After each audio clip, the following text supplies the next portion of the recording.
Hello there, friends. Welcome back to Tall Ship Tuesday. Now, I'm afraid this one is a rather somber story. When last we met, the Penobscot Bay expedition had devolved from what first seemed to be an easy victory into an unconscionable stalemate. Now, according to my correspondence, this was due largely to Commodore Saltonstall's failure to take action. I'm afraid the news I've received is not very good.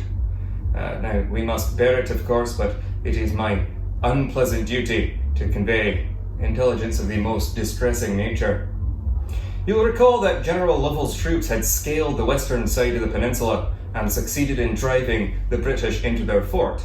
Now, had Commodore Saltonstall attacked and disabled the 3 British ships in the water below, as he surely should have, the troops could have begun their assault on the fort, secure in the knowledge that the British ships would not be firing on them from below. Now, lacking that, they dug in where they were and brought up supplies. Day after maddening day passed without action from the Commodore. Each one increased the risk that reinforcements would arrive to assist the British, and yet he did not act. At last, Captain Hacke of Providence devised a plan of attack that he presented in a letter to the gentlemen of the Navy and Army who were present. A war council was held aboard Warren, and all were brought into agreement on the 10th of August. Then on the 11th, General Lovell announced that his men could not proceed. Now, according to one of my sources, the land forces were greatly lacking in discipline, subordination to their officers, and zeal for their duty. In fact, it seemed that as many as 1/4 of the men had disappeared into the woods over the previous week. Most discouraging development.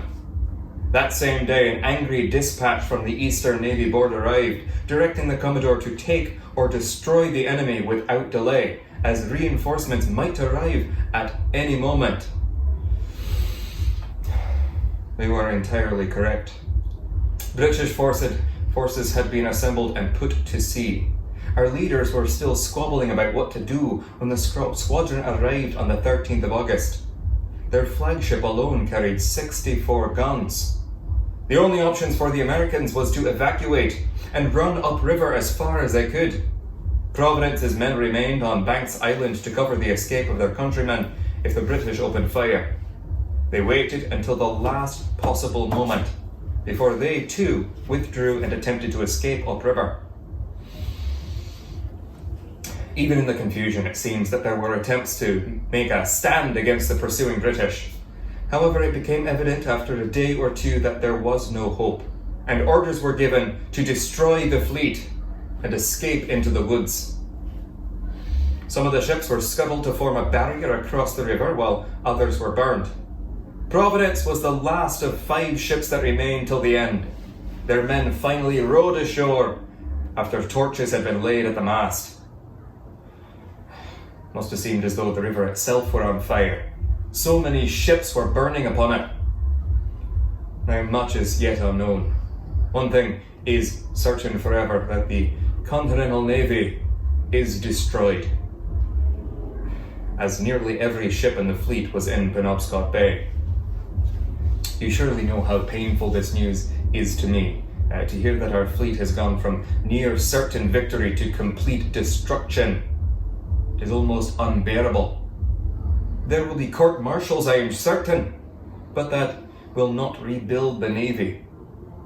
For naval power, we will now have to rely on the French to the degree that they will help us. Now, 'tis not the glorious outcome that we had hoped, that the Continental Navy should come to such a crushing end in a devastating blow, that it could not be avoided if not for our dithering and disagreements among our leaders. This is a most powerful lesson. Well, it's quite possible that the outcome could have been different.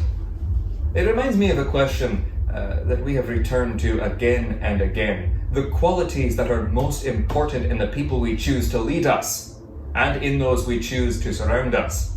Now, the sailors aboard Providence were the finest crew I have ever sailed with. And you know enough about our adventures to understand why.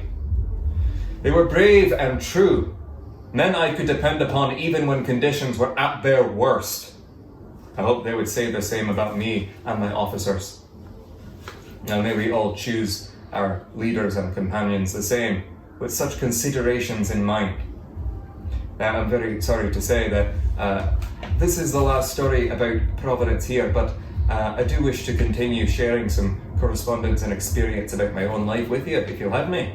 And with that, a very sad end to today's letter, but I do wish to see you on the next Tall Ship Tuesday. Thank you very much and have a good day.